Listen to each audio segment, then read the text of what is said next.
Hello les championnes, nous voici de retour dans la chambre des secrets, l'endroit où nous devons absolument être tous les vendredis.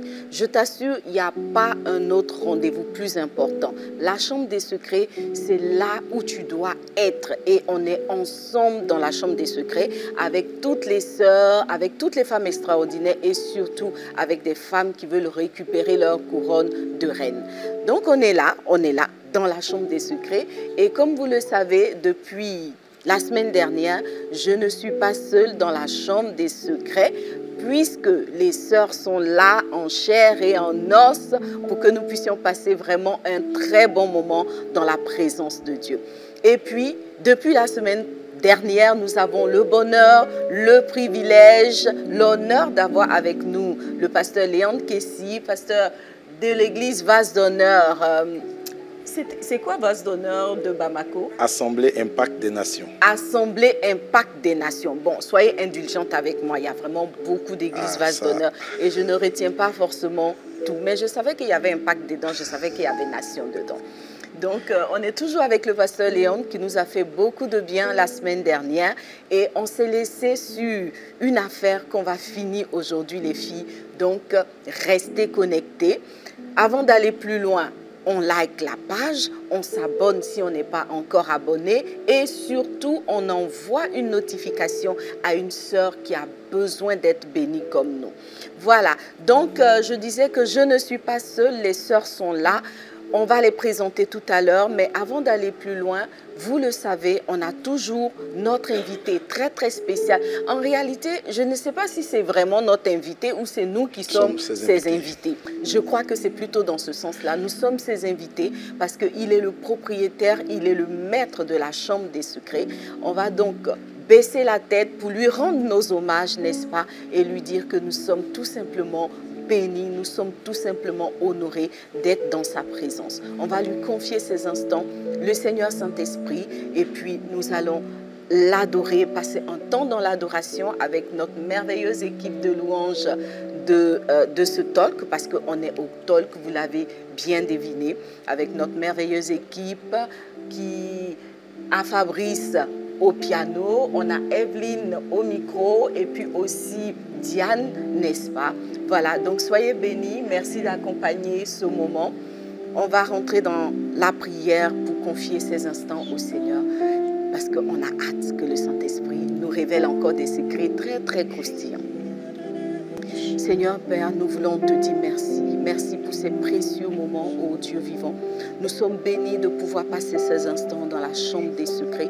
Nous sommes bénis par toutes les informations, toutes les formations et toutes les révélations que tu nous donnes jour après jour. Nous sommes conscientes, ô Dieu vivant, que c'est l'expression de ton amour. Et depuis que nous sommes connectés à toi dans ce lieu secret, n'est-ce pas? Seigneur, nous t'avons trouvé et nous savons que nous vivons de gloire en gloire. Nos relations conjugales, notre vie de femme s'épanouit de plus en plus et nous voulons te dire merci. Merci encore une fois, Père, de bénir ces instants. Parle à nos cœurs, Papa. Fais du bien à une femme, remplis une femme de ta présence, relève une femme qui a besoin d'être relevée, guéris un cœur qui a besoin d'être guéri, instruis une personne qui a besoin d'être instruite. Dans tous les cas, Papa, nous sommes entre tes mains. Fais de nous ce que tu veux. Bénis ces instants, conduis toutes choses, Père, et que la gloire ne revienne qu'à toi seul. Au nom de Jésus, nous avons prié. Amen. Alléluia. Alléluia. Merci, Dans Seigneur. l'éclat de ta beauté, et les anges se prosternent, émerveillés par l'éclat de ta beauté, Père. Tous les anges se prosternent et chantent à l'unisson, émerveillés, émerveillés par l'éclat de ta beauté, Père. Tous les anges se prosternent et chantent à l'unisson, émerveillés, émerveillés par l'éclat de ta beauté, Père. Tous les anges se prosternent et chantent. émerveillé par l'éclat de ta beauté. Les rachetés se prosternent et chantent. Oh Yahweh, Yahweh, Yahweh, Yahweh, tu es le plus grand, au-dessus de tout, au-dessus de tout, tu es Yahweh.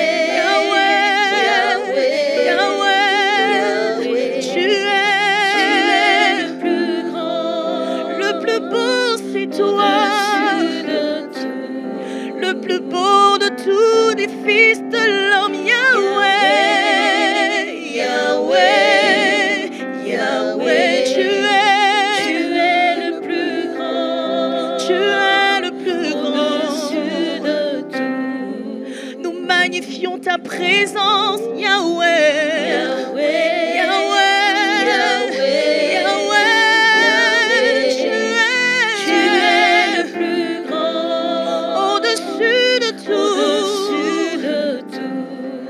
Au-dessus de tout, tu es Jésus, Jésus, Jésus, tu es le plus grand, Alléluia.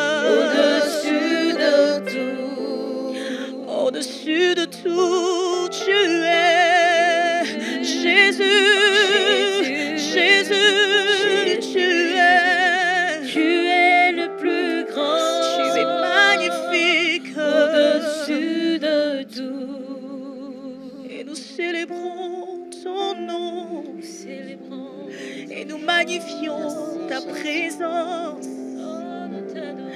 Nous voulons répandre nos cœurs devant toi, Jésus. Agrège nos louanges, Jésus, agrège, oh, nos louanges. Tu es le plus grand, au-dessus de tout, au-dessus de tout, au-dessus de tout, au-dessus de tout, au-dessus de tout, au-dessus de tout, au-dessus de tout, tu es. Au-dessus de tout, au-dessus de tout, hey, au-dessus de tout, au-dessus de tout, au-dessus de tout, au-dessus de tout, tu es au-dessus de tout, au-dessus de tout, Jésus, au-dessus de tout. Au-dessus de tout, Jésus, au-dessus de tout, au-dessus de tout, tu, au-dessus de tout. Oh, je veux t'adorer et magnifier ton nom. Je veux te célébrer, Jésus.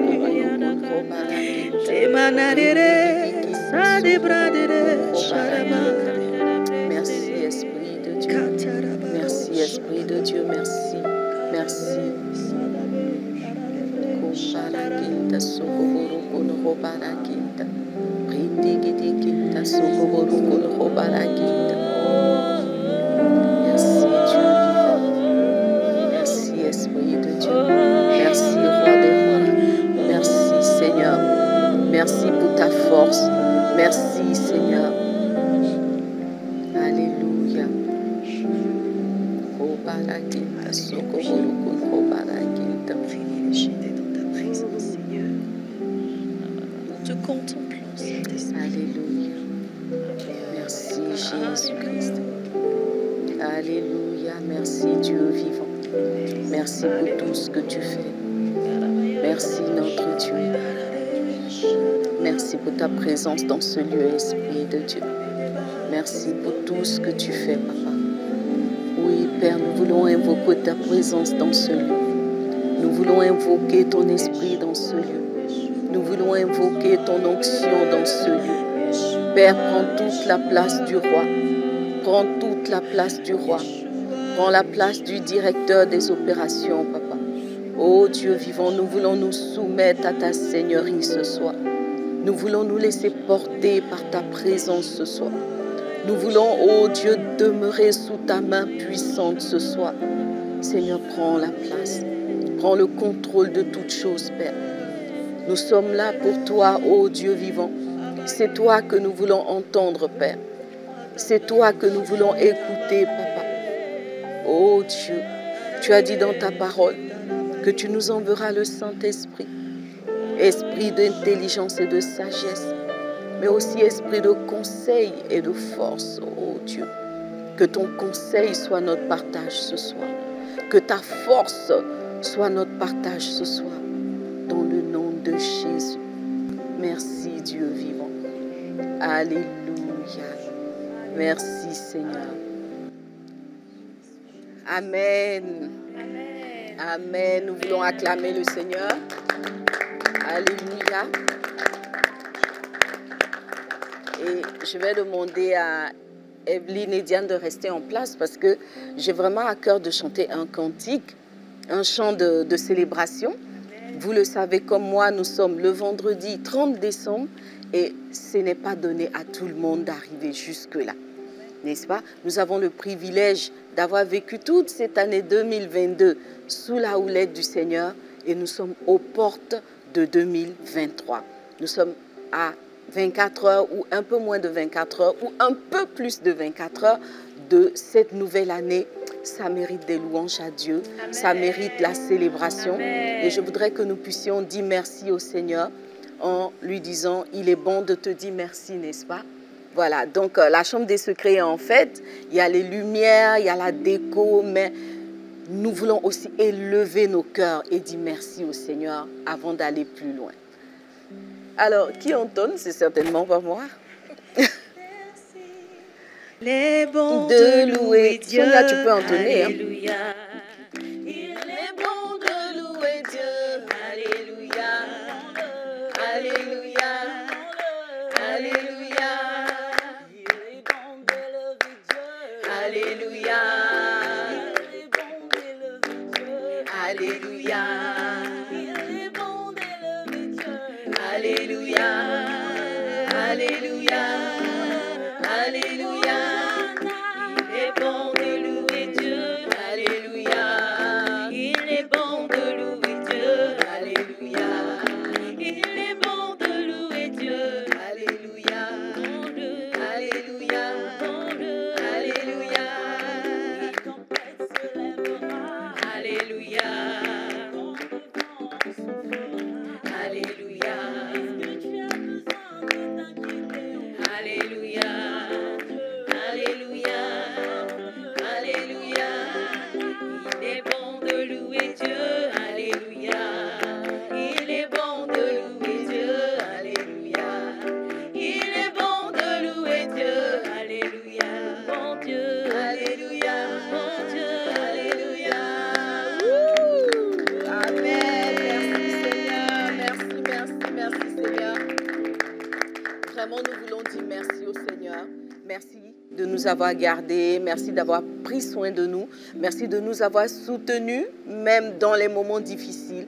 En tout cas, ce soir, notre Dieu mérite la célébration. Il mérite la louange. Et je voudrais inviter chacune de vous ou chacun de vous qui nous suivez à se lever pour célébrer Dieu. N'est-ce pas? Nous, on est un peu attachés par les micros à gauche et à droite, mais on promet de se lever à la fin de l'émission pour célébrer encore le Seigneur.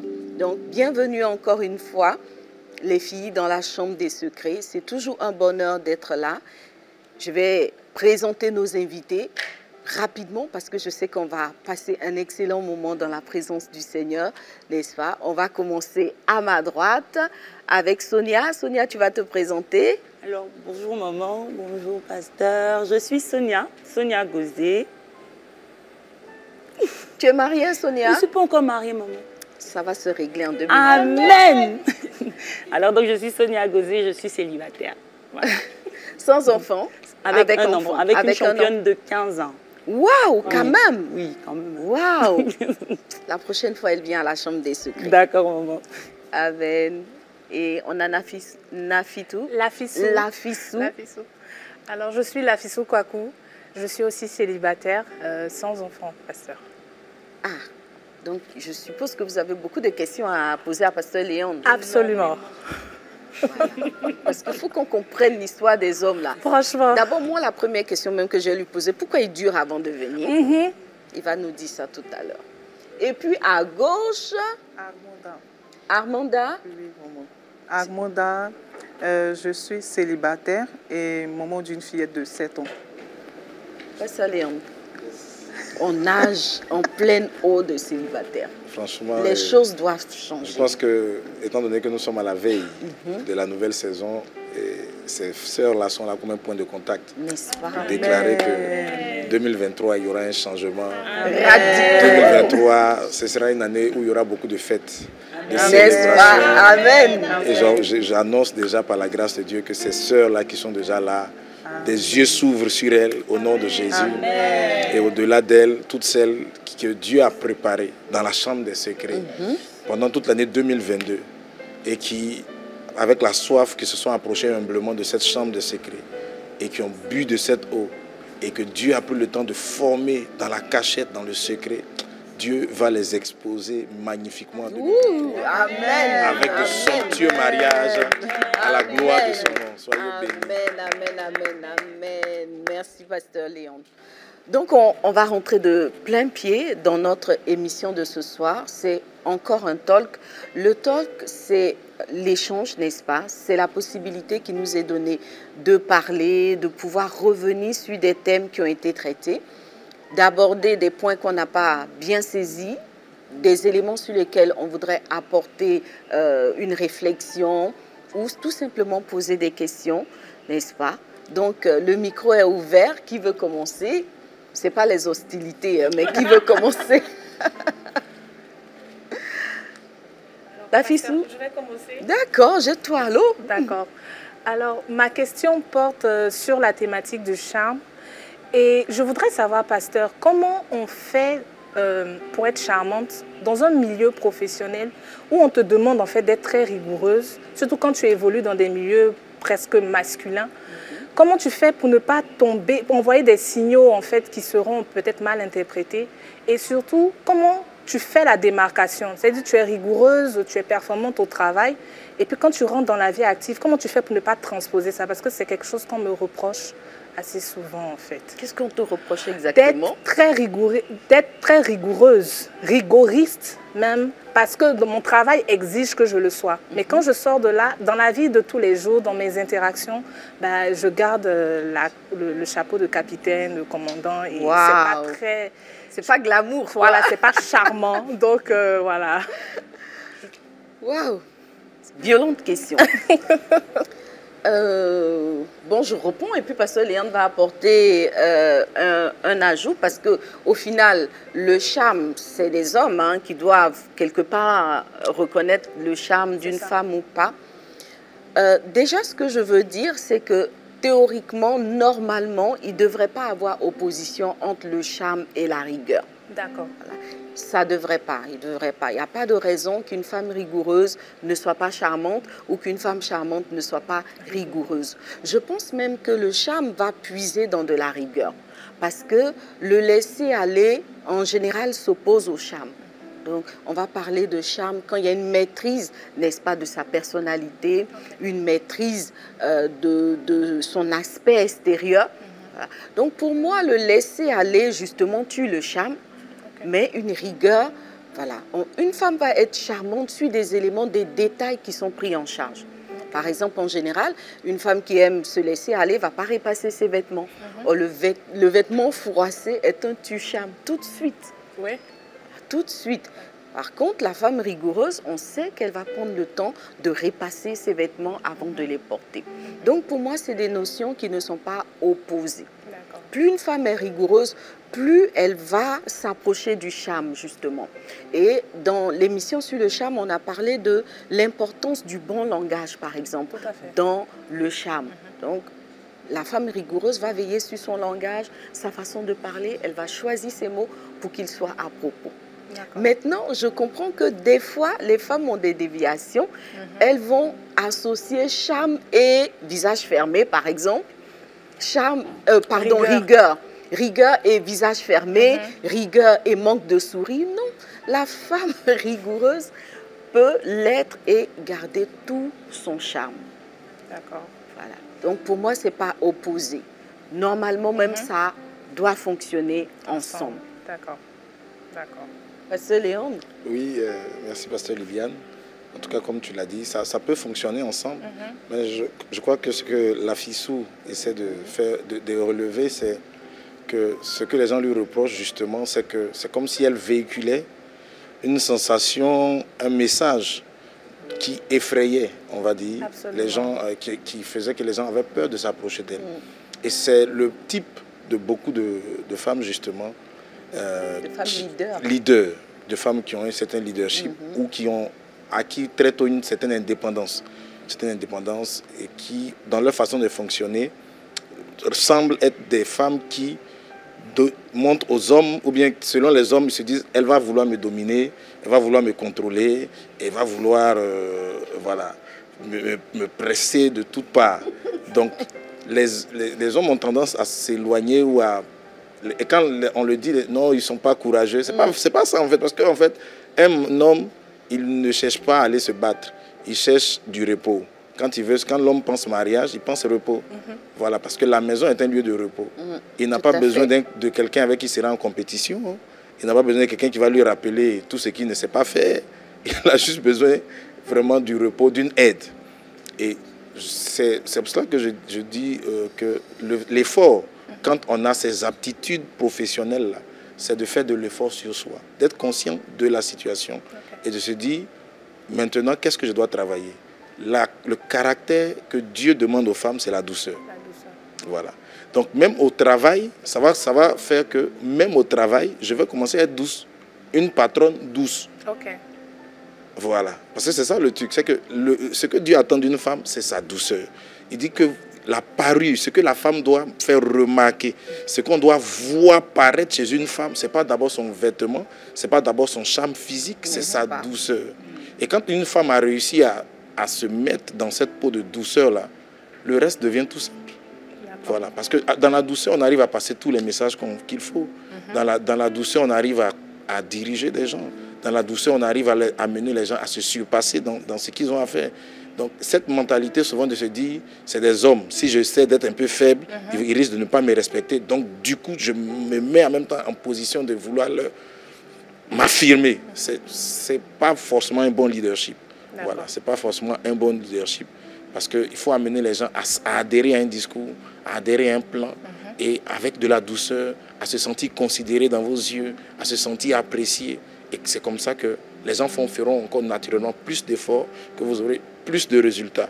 Donc ce qu'il faut faire, c'est travailler la douceur, travailler l'intérieur. Et l'autre chose, c'est cette déformation peut aussi cacher d'autres choses, d'autres déceptions vis-à-vis des hommes qu'on a entassés. Et donc, dans le domaine professionnel, c'est notre petite vengeance sur eux. Je ne dis pas forcément que c'est toi, mais je parle en général. Oui, voilà. J'ai dit une petite vengeance. Je vais leur montrer un peu que... Et souvent, dans leur rendu, on se rend compte qu'ils sont... Les hommes, là, ils font le malin, mais ils ne sont pas si intelligents que ça. Donc, dans le cœur, ça commence à les mépriser. Tu vois, donc tu commences à avoir du mépris. Je dis, ils font juste le malin. Donc, mais en même temps, dans l'atmosphère, ça envoie un parfum. Ça envoie un parfum. Il y a des choses qu'on n'a pas besoin de dire. On a juste besoin de les avoir à l'intérieur pour que ça distille un parfum dans l'environnement, dans l'atmosphère. Donc, quand les hommes s'approchent, ils sentent quelque chose. C'est pour ça que Naomi a dit à Ruth, il faut te parfumer. Parce qu'il y a quelque chose que les hommes doivent sentir. Amen. Et le parfum qu'ils doivent sentir, là, c'est le parfum de myrrhe. L'huile de myrrhe qui servait à embaumer les femmes qu'on préparait au mariage, mais qui a été aussi utilisée pour embaumer le corps de Jésus. C'est le façon dont on a donné cette révélation à Sukkot. Oui. Donc, c'est l'huile de la mort. Ça veut dire le renoncement à soi, l'humilité totale. C'est ça qui attire. Ça veut dire que quand on sent ça, on sent qu'on peut faire quelque chose avec cette personne-là. Et on ne va pas se sentir jugé, se sentir écrasé, mais on sait que c'est quelqu'un qui connaît ses limites et qui saura jouer le rôle qu'il faut. Amen. Amen. Voilà, donc Pasteur Léandre a mis les pieds en plein dans le thème. Oui. Je pensais qu'on allait y aller pas à pas, mais il est rentré totalement dans le sujet. Parce qu'effectivement, pendant la capsule, on avait expliqué que le charme d'une femme vient de l'intérieur, vient de sa bonté, de sa bonté. Et on avait cité le Proverbe 19 oui. Le verset 22, qui dit que le charme d'un homme, c'est sa bonté. Et j'avais expliqué effectivement que le mot homme ici, c'est l'homme en général. Ce n'est pas l'homme masculin en fait. Donc la bonté, c'est ce qui donne le plus de charme à une femme, indépendamment du charme de l'extérieur, etc.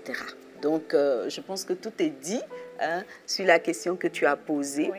Donc je pense que si tu l'as posée, c'est certainement peut-être parce que tu avais le sentiment que les hommes n'étaient pas sensibles à ton charme. Exactement. Ou que certains même osaient dire que tu n'avais pas de charme.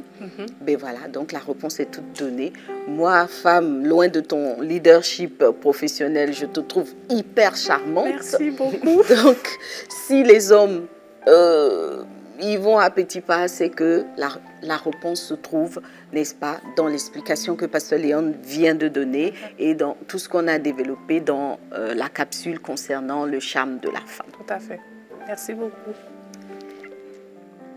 Moi, j'ai une question, maman. D'accord, Sonia. Donc, concernant le charme, tu as dit que c'était la bonté intérieure. Et pendant la capsule, tu as dit que toutes les femmes avaient une bonté innée.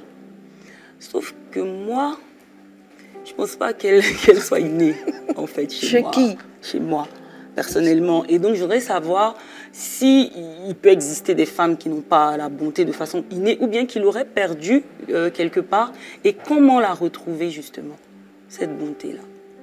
Sonia, je dis que tu as la bonté. Je ressens un moment.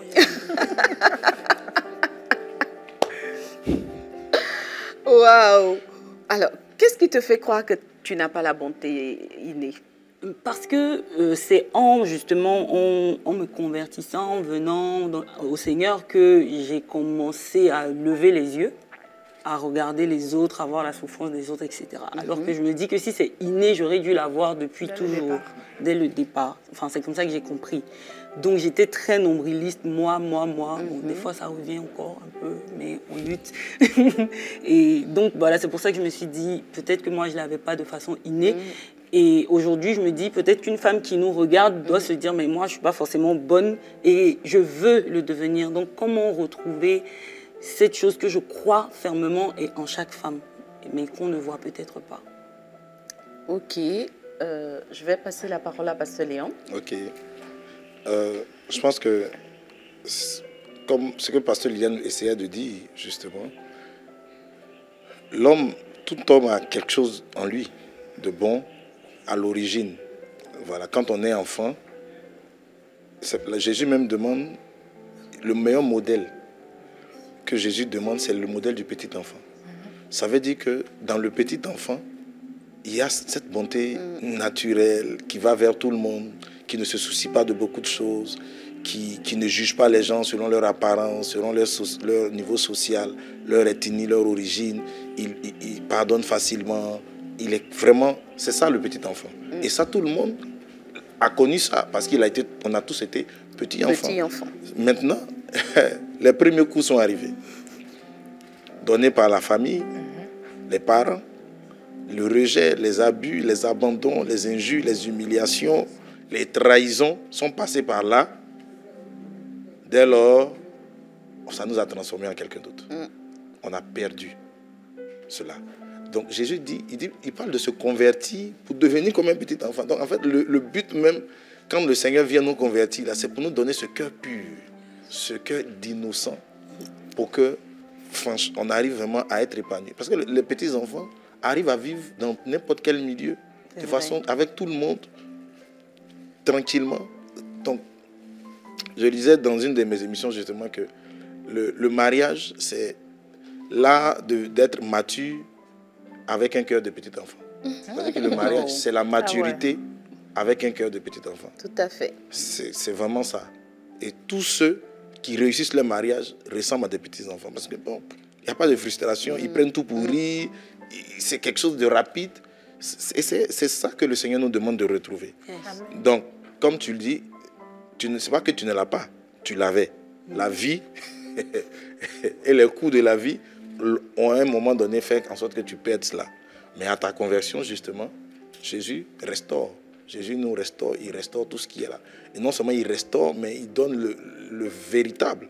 Parce que la première bonté n'est même pas encore la véritable. C'est à la conversion qu'il nous donne la bonté qui vient de l'esprit maintenant, qui est le fruit de l'esprit, cette bonté-là, qui ne dépend plus des circonstances, des événements, mais qui porte son fruit en sa saison.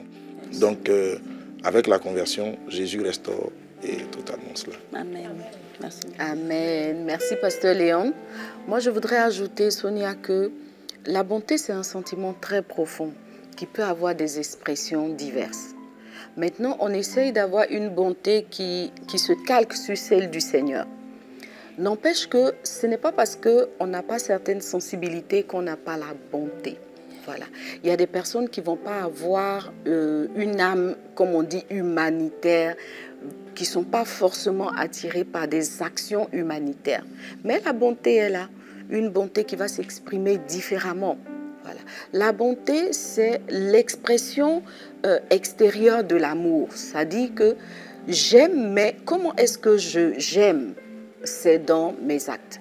Et donc, tu ne peux pas dire que de toute ta vie, tu n'as aimé personne. Tu vois. Donc, Sonia, tu m'inquiètes. Non, je ne peux pas dire justement que j'ai fait mon voilà. papa.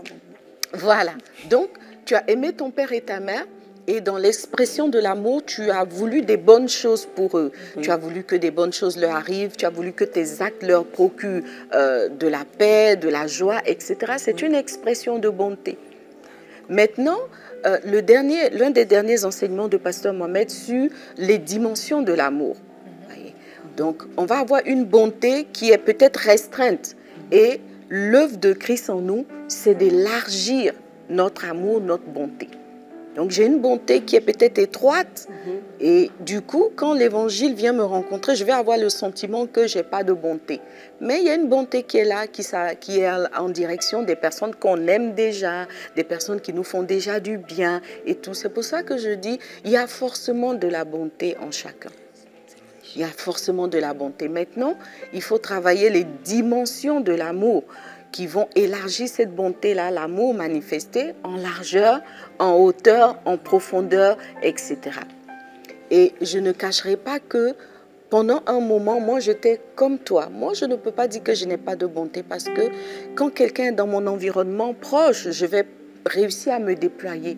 Mais pendant un bon moment, même étant dans le ministère, je n'avais pas forcément le cœur qui battait pour les démunis. Je n'avais pas forcément le cœur qui battait pour les sans-abri. Je n'avais pas forcément le cœur qui battait pour des orphelins, etc. Mais quelqu'un qui était à côté de moi, qui avait un besoin, qui avait... voilà, je pouvais me déployer et décrocher, comme on dit, la lune pour cette personne-là. Maintenant, au fur et à mesure de ma marche chrétienne, mon amour s'est élargi. Il a quitté le niveau étroit où il était pour aller toujours plus large. Et je me surprends à m'inquiéter pour les sans-abri, à m'inquiéter pour des choses qui ne faisaient pas forcément battre mon cœur avant. Voilà, donc souvent c'est ça en fait. Qu'est-ce qui fait battre notre cœur? Et quand on identifie que ce n'est pas suffisamment large, il faut rentrer dans cette révélation de la parole qui veut que nous ayons un amour large, long, profond et haut, élevé. Merci beaucoup, maman. Amen. Amanda? Oui, moi je voudrais renchérir sur ce que Sonia a dit. Par expérience, je suis léamant de brigade partage. Et quand je venais à cette brigade, j'étais remplie d'amertume, de blessures et tout. Et au fur et à mesure que j'ai passé du temps dans cette brigade, en levant les yeux sur l'indigent, les démunis, je me suis rendu compte que tout ce qui était blessure intérieure était en train de tomber, au fait. J'ai commencé à être plus tolérante, plus patiente, plus attentive aux besoins des autres, au fait. Et moi, je me suis demandé, est-ce que la bonté, manifester de la bonté et la compassion n'est pas un remède pour guérir des blessures intérieures? Bon, je pense que oui, puisque la Bible dit qu'il y a plus de bonheur à donner qu'à recevoir. Si la Bible le dit, ça veut dire qu'il y a un bénéfice à manifester de la bonté, à manifester de l'amour, de l'attention aux autres. Certainement, je pense que oui, quand on donne, on reçoit une telle satisfaction que ça vient guérir nos blessures intérieures. Et justement, je pense que ça va au-delà, parce que quand on va à la rencontre des besoins des autres, on réalise que, en fait, nous-mêmes, nos frustrations ne sont rien.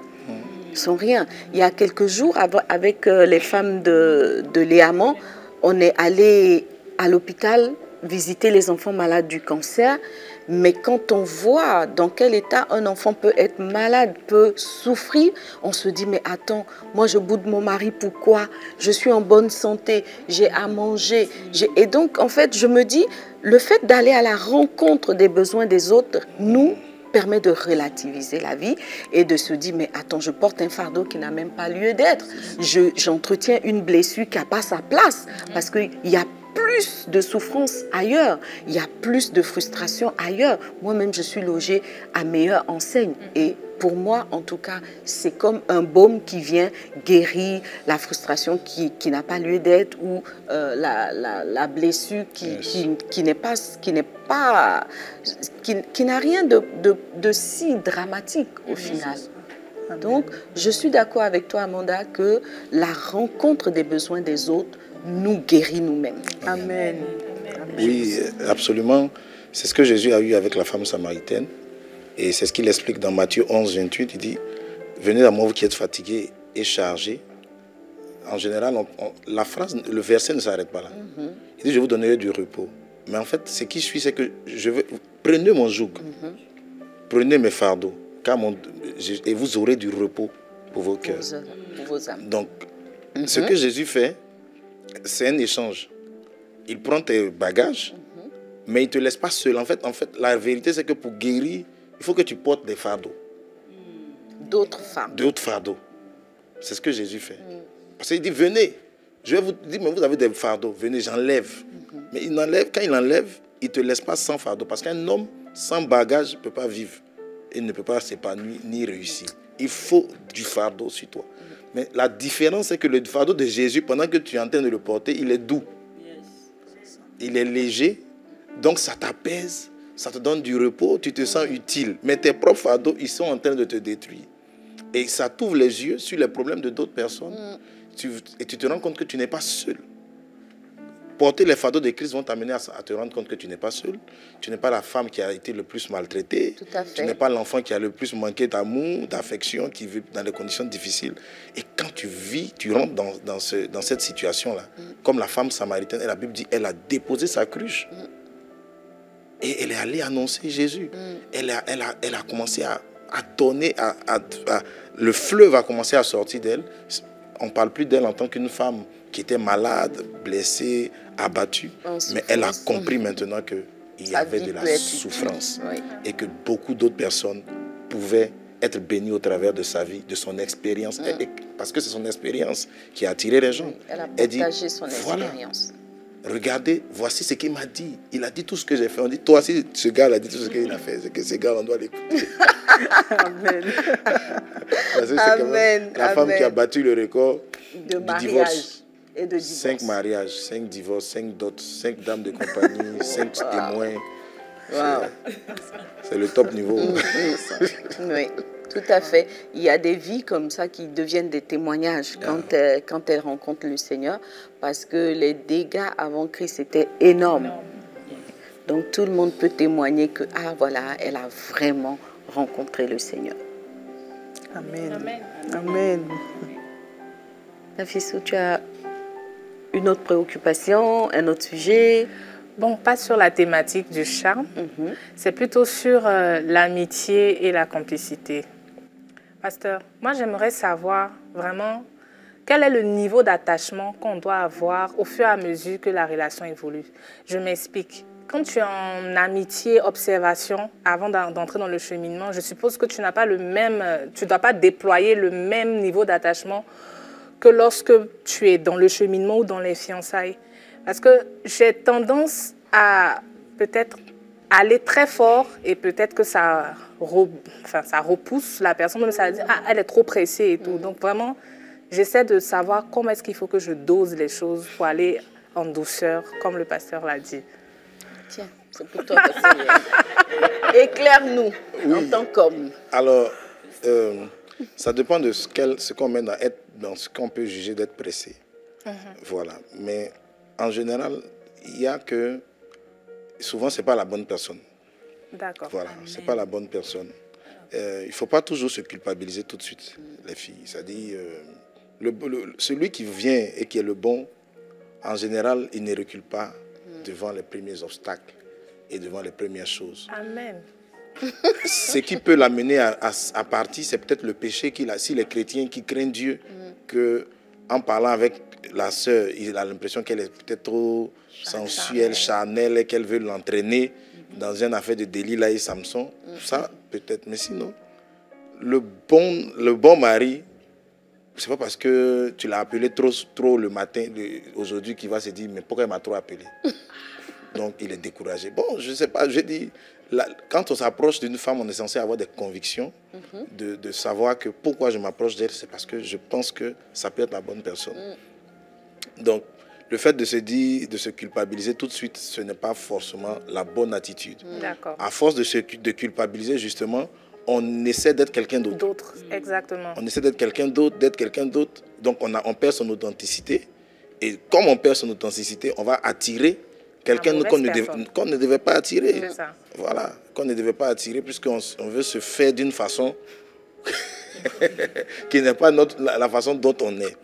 Donc, il faut savoir garder son originalité, ce qu'on est. Si vous êtes une personne qui, quand elle est dans une relation, elle s'implique à 100%, mais de façon désintéressée, la bonne personne reconnaîtra cela. Elle saura que c'est pas quelqu'un qui est pressé. Mais comme je dis, ça dépend de ce qu'on met. C'est-à-dire, quelqu'un peut venir aussi une semaine après, on lui dit, est-ce qu'on va voir mes parents quand? C'est ce genre de pressés-là qui sont effrayants. Voilà. Voilà, c'est-à-dire que si c'est juste une affaire de bon, tu es trop attentionné, vous avez commencé à parler une semaine, 1, 2, 3, tu as un cadeau pour lui. Exact. Voilà. Mais si c'est une affaire de, on se marie quand? Est-ce que tu es allé voir tel? Non. Est-ce que tu as fait le tour de mes parents? Tu as choisi la date, on va habiter où? Bon, ça, il y a un temps pour parler de ça. Il y a un temps pour parler de ça. Mais effectivement, le temps d'observation est aussi important dès le départ. D'accord. Pourquoi? Parce que le niveau d'implication va donner le niveau de blessure. C'est ça. Voilà. C'est pour cela que un homme prudent, l'homme prudent voit le mal, il se cache. Donc il faut aller par cachette. Il ne faut pas sortir tout l'armada. Il faut garder un peu de mystère. D'accord. Voilà. Donc tu sais que tu peux le faire, mais tu doses. Ok. Voilà, tu sais que tu peux appeler 10 fois par jour, mais tu as fait 1 fois par jour. Tu peux même faire 1 semaine sans appeler. Tu te contiens. Tu essaies de la maîtrise de soi. Pourquoi c'est important? Parce que dans le foyer, là, la vérité, c'est qu'il ne sera pas forcément disponible à 100% pour toi. D'accord. Il ne sera pas forcément disponible à 100% pour toi. Donc, c'est maintenant qu'il faut apprendre tout cela. Donc, aller progressivement. Au fur et à mesure que ça avance, on augmente.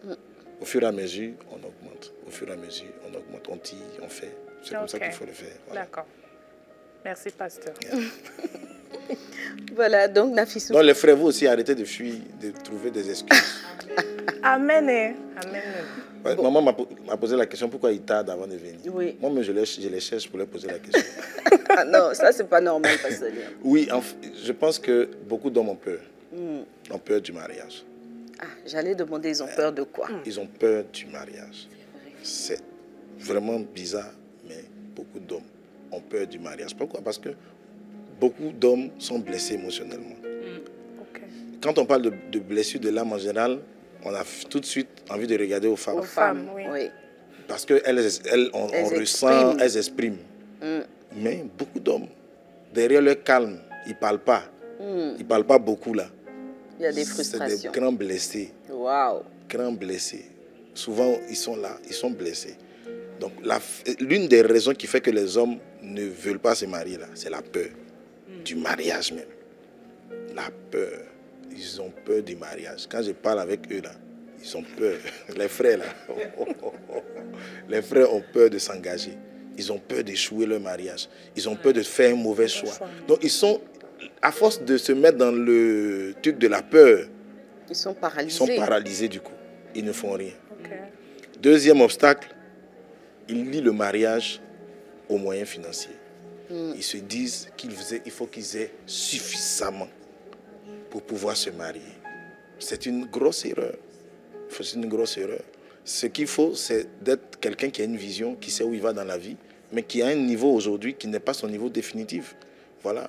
Et qui peut déjà si tu peux te prendre en charge, Voilà, je pense faut que... qu'il ait un peu quand même. Oui, Absolument. bien sûr. Il faut qu'il ait un peu.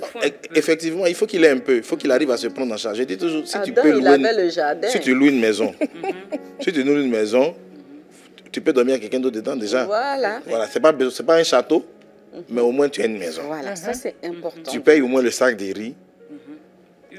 Huile, quand même, tu peux. Si tu manges là, c'est que tu manges seul, quelqu'un d'autre peut manger avec toi aujourd'hui. Si tu fais un peu d'effort. Donc, ça n'a pas besoin d'avoir des finances extraordinaires avant de se marier. Ouais. Mais ça aussi, c'est dû au retour des sœurs qui, bon, quand les gars, le frère arrive, Qu'est-ce que les sœurs ont demandé? les sœurs, elles ne demandent pas, mais elles ne disent pas clairement. Mais en fait, quand ils vont arriver, quand tu demandes aux sœurs, est-ce qu'il y a un frère qui t'intéresse? Il y a très rarement le frère qu'on sent qui n'est pas au large. Ah Tu bon, vois? pasteur? Quand les frères qui ne sont pas au large arrivent, souvent tu regardes tu les vois avec du mépris. Il y a du mépris dans les yeux de beaucoup de sœurs vis-à-vis de certains frères. Ah, c'est ça en fait. Il y a beaucoup de... Donc ils sont complexés. Ce n'est pas une bonne chose. Mais les complexes sont nourris aussi par les sœurs en face qui montrent que... Le frère n'est pas arrivé. Voilà, il n'est pas arrivé. Donc lui s'est dit, il faut qu'il arrive d'abord. Donc il dit, pasteur, j'attends. Je vais aller me concentrer. Maintenant, quand ils ont fini d'avoir, ils deviennent exigeants. Les frères. Voilà. C'est-à-dire que le frère... De là où il n'avait rien. Il n'avait rien. Quand il l'a maintenant, là, celle même qui a 5 ans, à qui il aurait pu dire bonjour, là, il ne veut même plus passer vers là-bas. Parce que là, il devient exigeant. Il ne supporte plus quelque chose. Même un petit reproche, il ne supporte plus. Mais là, il a l'argent. Parce qu'en fait, quand il était un peu galère, il était tolérant, il acceptait certaines choses. Wow. Mais maintenant qu'il a là, son niveau d'exigence a augmenté. Il est moins tolérant. Et du coup, il devient quelqu'un de plus difficile à marier. Voilà. C'est pour ça que le bon moment, là, c'est au moment où tu es en train de te construire. Où il a un peu rien. Voilà. Un peu, Voilà. La Bible dit, l'homme quittera son père et sa mère. Ça signifie que la prochaine étape, quand on devient autonome sur le plan professionnel, c'est tout de suite de se marier. Quand un homme commence à mettre du temps, ça devient compliqué. Ça devient problématique. Ça devient problématique. Voilà, donc je pense que c'est l'une des choses qui explique pourquoi. Deux éléments, hein. La peur de l'échec, et les peurs liées aux blessures des hommes et les moyens financiers, l'argent. Parce que on est dans un monde aujourd'hui où l'argent a été tellement présenté sous une certaine forme que les hommes se disent, si je n'ai pas d'argent, il ne va pas me respecter. J'ai un fils qui m'a dit, son propre père, lui a dit, mon petit, si tu n'as pas d'argent, la femme ne va pas te respecter. Wow. Elle ne va pas te respecter. Donc, cherche d'abord ton argent. Quand tu l'auras, tu vas te marier. J'ai dit, mais en fait, le papa, lui disant ça, était blessé parce qu'il a été méprisé par des femmes à cause des moyens financiers. Donc, lui, c'est l'éducation qu'il est en train de donner à ses enfants. Et son garçon est en train de chercher à devenir riche avant de se marier. C'est une erreur de penser comme ça et de placer les choses dans cet ordre-là. Voilà. Donc, ce sont ces choses-là qu'il faut corriger. Donc, les frères, les sœurs là sont là. Elles ne sont pas compliquées. Foncez, avancez. Vous les voyez comme ça, tout ça. mais elles vont accepter. Elles sont prêtes. Elles sont prêtes. Ou bien, la fille sous Sonia, Oui. vous allez accepter, non? Oui, oui. Voilà. N'écoutez pas, hein. Souvent, là, elles font ça, là, c'est juste habillage, un peu de choses. Mais sinon, elles vous attendent. Pasteur Léon, n'empêche que il faut que eux aussi soient prêts. C'est-à-dire, franchement, s'ils n'ont rien, là, ils n'ont qu'à se construire un peu. Parce que la vie de couple aussi a ses exigences et a ses besoins. Oui. Et moi, je pense que c'est dans ce sens-là que Caleb, avant de donner en mariage sa fille Aksa, a exigé que Othniel et tous les autres prétendants puissent prouver qu'ils étaient capables de prendre soin de la fille. C'est vrai qu'on ne demande pas des millions ou des milliards, mais un minimum. Parce que quand on n'est pas capable de couvrir un minimum de besoins, moi je pense qu'on n'est pas prêt à se marier. C'est la raison pour laquelle Dieu a d'abord établi Adam comme directeur général. Bon, lui, son poste était quand même élevé aussi, mais il était déjà en fonction, il avait un petit travail. Et la femme, elle vient l'aider dans la vision. Donc, un homme qui n'a pas de vision, qui n'a pas de travail, qui n'a aucun salaire, aucun revenu... Bon, Non, moi, ça, il n'est pas prêt. Il n'est pas prêt. Voilà. Il n'est Donc, pas prêt. parce qu'il faut bien... Un homme qui n'a pas de travail, mais doit pouvoir avoir des revenus. Voilà. Parce que quand on parle de travail au bureau, mais un homme doit être battant. Il doit être battant. Un homme doit pouvoir s'en sortir. Et justement, comme j'encourage les hommes, lorsqu'ils se battent, lorsqu'ils arrivent à avoir des moyens, à ne pas attendre... Ce que je dis, c'est que ceux qui en ont un peu, il ne faut pas qu'ils attendent d'avoir beaucoup pour se marier. Parce que souvent, même là, Dieu va te bénir parce qu'il y a quelqu'un à côté de toi à nourrir. Tout à fait. Dieu dit, la provision que tu demandes à Dieu, là, c'est pour qui? Donc, Seigneur, bénis-moi, mais il n'y a personne. Il n'y a pas d'enfant à mettre à l'école. Il n'y a pas de femme à qui tu dois acheter des robes jaunes moutarde. N'est-ce pas? Donc, pourquoi Dieu va te bénir? Donc, avoir une femme et des enfants accélère la bénédiction. Tout à fait. Ce que Ça donne un prétexte oui, à Dieu. Ce que moi j'ai constaté, c'est que quand moi je me suis marié, mes finances ont commencé à augmenter progressivement. Quand plus les enfants venaient, plus Dieu ajoutait. Tout à fait. Voilà. C'est comme si l'arrivée de chaque enfant amenait une nouvelle provision. Amen. Donc, il faut donner des prétextes à Dieu d'envoyer l'argent ou les ressources dans ta maison.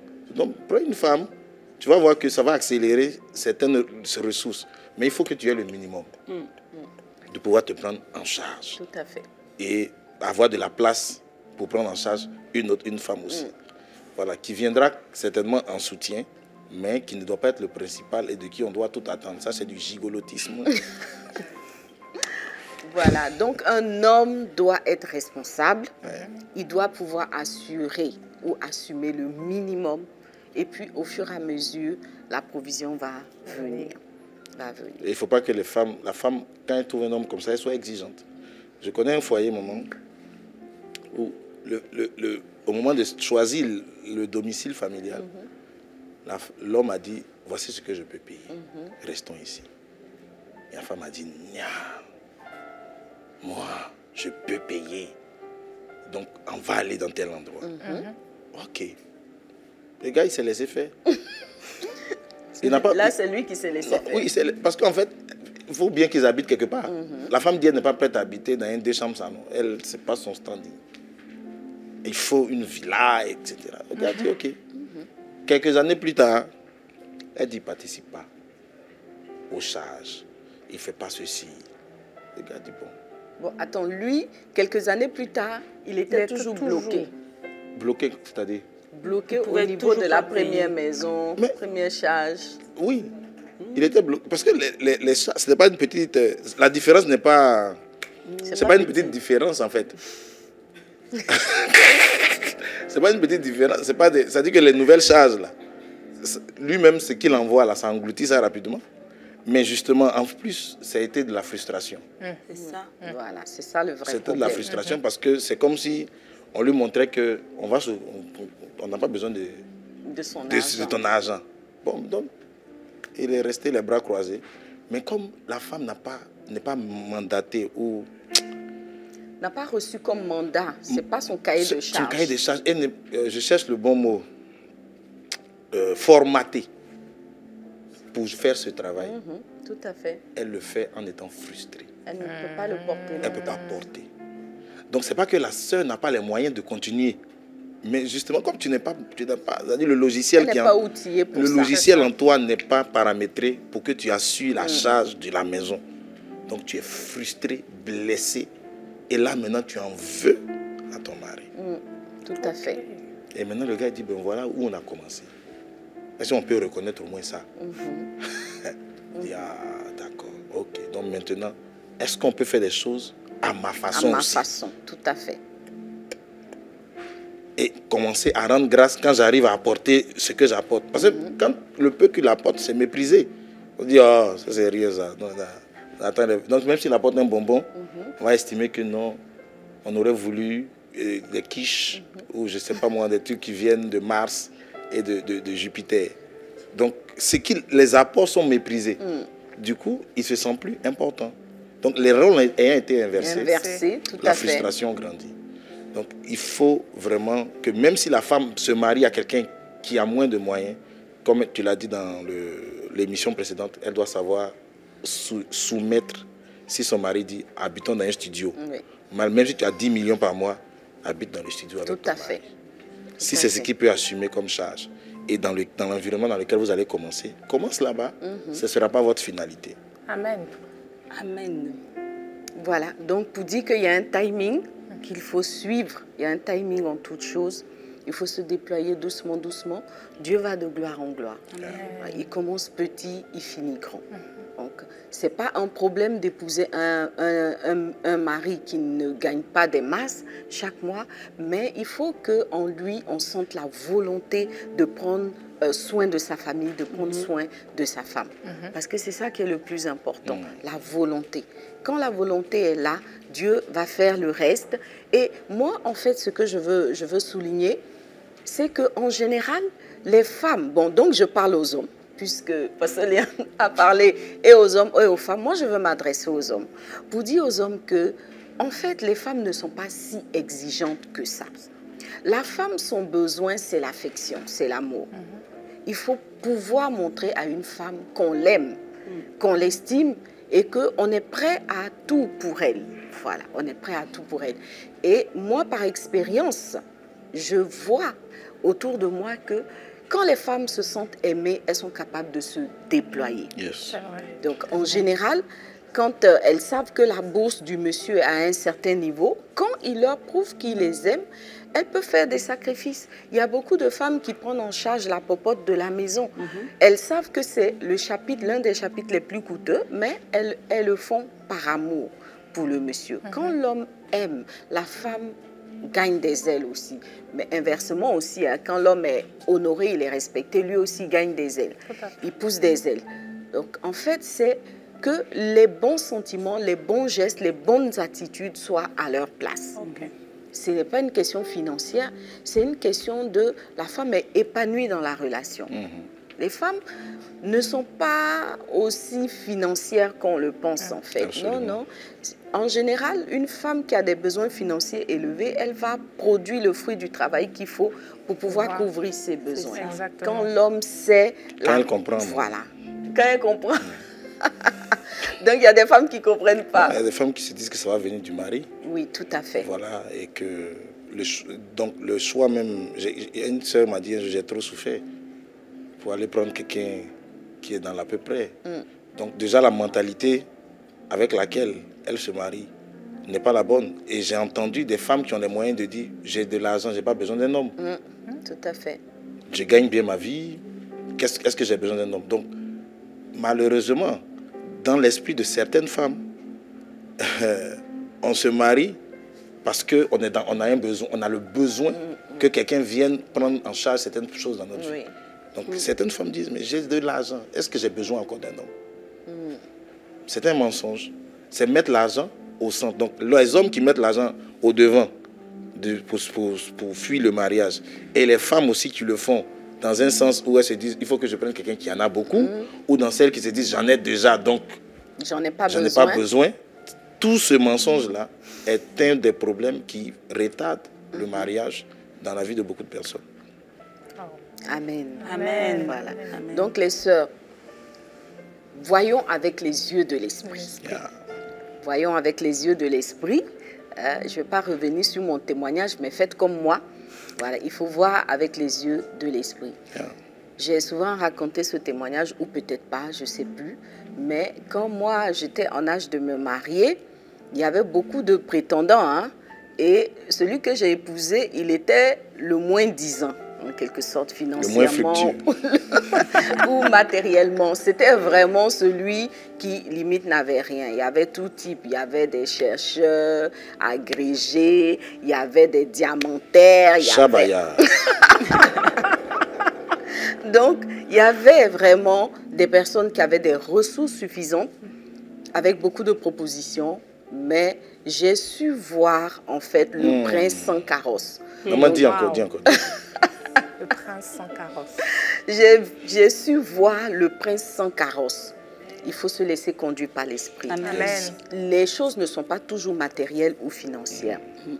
Mais la bonne nouvelle, en fait, tout se rejoint. C'est vrai que le frère, il n'avait pas beaucoup de moyens, mais déjà dans ses attitudes, on voyait qu'il était prêt. Parce qu'à l'époque, quand même, il me donnait 10 000 francs tous les mois et c'était très important. C'était...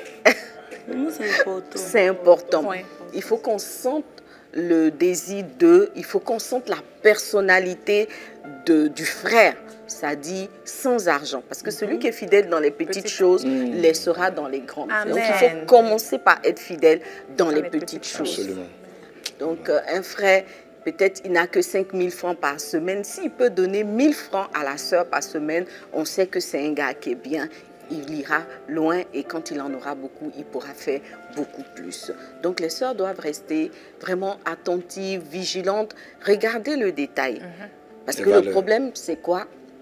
Des fois, ce n'est pas que les filles n'ont pas vu, ce n'est pas que la sœur n'a pas... Parce qu'on a beaucoup aussi d'histoires d'hommes qui laissent toutes les charges du foyer de façon volontaire dans la main de la sœur.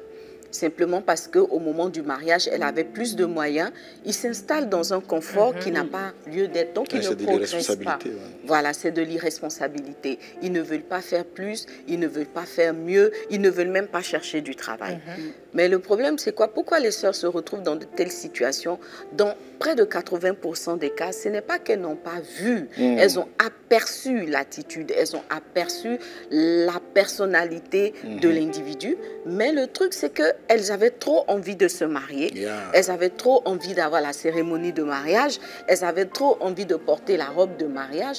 Donc, elles se sont dit, on relativise, ça c'est gérable. Voilà. Alors que, voilà. Donc, déjà, le départ, il est faussé. C'est pas... Dieu se révèle. Dieu va dire, celui-là, il n'est pas prêt. Je dois encore le former. Mais non, elles veulent forcément aller à l'hôtel du mariage. Il faut qu'on les présente dimanche à l'église. Il faut... Oh non, elles ont trop duré dans le célibat. Toutes leurs copines se sont mariées. Donc, des fois, c'est cette mauvaise analyse-là, ce mauvais compromis qui fait que les sœurs, des fois, se retrouvent avec des maris gigolos. Parce que Léon l'a dit la semaine dernière, l'homme ne devient pas ce qu'il n'a pas été. Il a toujours été. Voilà. Donc, il est ce qu'il est. Et souvent, Dieu va mettre la lumière, va mettre le projecteur sur des éléments. Il faut avoir le courage de les identifier, de dire, ah, Dieu m'a montré ceci, dans ton attitude, je vois cela, et pouvoir en parler. Et quand on voit que vraiment, le gars, il n'est pas prêt, il faut avoir le courage de reculer. Absolument. Voilà. Et d'attendre, soit que Dieu le forme, que Dieu lui parle. Parce que des fois, c'est une question de timing. Hein. C'est juste qu'il n'est pas encore arrivé à la saison où Dieu allait le former sur la responsabilité du mari, la responsabilité du conjoint. Il n'en était pas encore là, il était encore dans sa jeunesse, à avoir tout pour lui, sans effort et tout. Et puis bon, on vient lui mettre le grappin dessus, le conduit à l'hôtel. Finalement, il n'a pas eu le temps de gagner en maturité, d'être formé, et donc ça va se répercuter dans le couple. Absolument. Du coup, il faut savoir discerner. Voilà. Il y a une pointe d'iceberg. Voilà. Il faut savoir discerner dans les deux sens. Il faut discerner quand c'est le bon et que c'est le moment. Voilà. Voilà, donc il y a deux choses à discerner, c'est le bon et c'est aussi le moment. Donc quand ce n'est pas le bon, c'est un problème. Quand c'est le mauvais timing, c'est un problème. Il faut rester connecté à l'Esprit de Dieu. Amen. Amen. Amen. Amen. C'est ce que j'appelle la pointe d'iceberg. En fait, c'est le Titanic. Les gens ont vu de loin. De loin. La pointe. Et le capitaine s'est dit c'est gérable. Mais il n'est pas là en bas pour voir. En profondeur. Donc au moment où il s'approche, c'était trop tard. Trop tard. Oui. La pointe était une montagne Une montagne cachée. cachée. Donc, et les pointes apparaissent toujours dans le cheminement et les fiançailles. Donc ce qu'il faut faire, c'est de les grossir. Il faut regarder avec la loupe. La loupe. Donc ce que tu vois qui te dérange là, c'est ce qu'on appelle une pointe d'iceberg. Ça cache une montagne. Donc essaie de te dire, si je multiplie ça par 10, ça donne quoi? Est-ce que je peux vivre avec?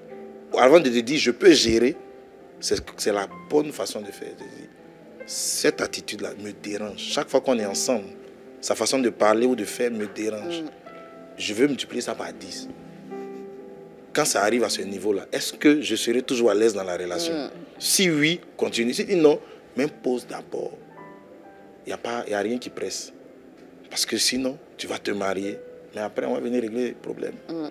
Tout à fait. Et ça ne surprend personne. Il n'y a personne qui a eu des problèmes dans son foyer et qui peut dire que ça, je n'avais pas vu. Si tu m'avais montré ça, je n'allais pas me marier. Tous ceux qui disent ça ne disent pas la vérité. C'est trop vrai. Ils ne disent pas la vérité. Oui. Ça, on voit toujours. Oui, on voit toujours. En fait, quand on serre un peu les entretiens, on serre un peu, la sœur va finir par dire, ah oui, au fond c'est vrai, j'avais vu tel signe, j'avais vu tel truc, j'avais fait tel songe, telle personne m'avait dit attention, etc.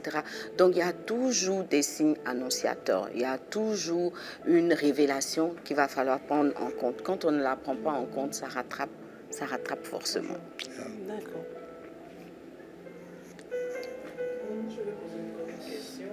Amanda? Oui. Pour cette thématique-là, tu as développé l'amitié et la complicité. Et j'aimerais savoir comment faire pour ne pas être collante à son mari lorsque l'amitié et la complicité a pu être développée dans le couple. Collante, c'est-à-dire? Tout le temps avec lui. Parce que, bon, je me dis, vous avez été amis d'abord, vous avez eu des moments où vous êtes tout le temps ensemble, vous vous appelez, après vous passez de l'amitié à une relation mari et femme. Et là, il faut développer encore une certaine complicité. Et je pense que ça vient encore accentuer, pour moi, l'amitié que vous aviez avant de vous marier. Donc, comment faire pour ne pas... Parce qu'après, les hommes, ils n'aiment pas trop quand on est trop sur eux. Mais tu l'as dit, je pense qu'il n'y a pas de mystère. Il ne faut juste pas être trop sur lui. Voilà.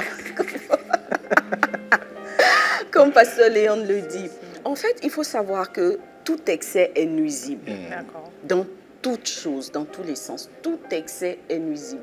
Excès de bonté. Voilà, la Bible dit ne sois pas bon à l'excès. C'est un verset biblique. Ne sois pas bon à l'excès.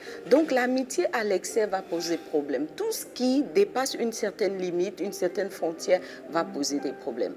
Donc la complicité, l'amitié du couple a une limite. Il y a une frontière. Il faut savoir que tous les êtres humains ont besoin de ce qu'on appelle leur espace vital. Même la femme, si tu as un conjoint qui est constamment sur ta tête, tu es où? Tu fais quoi? Avec qui? À chaque seconde, il t'appelle. Je t'assure que tu vas en avoir marre. Tu n'auras même plus envie de cette amitié-là. Parce que quelque part, on a toujours besoin de respirer, d'avoir son espace vital, de pouvoir se retrouver avec soi-même.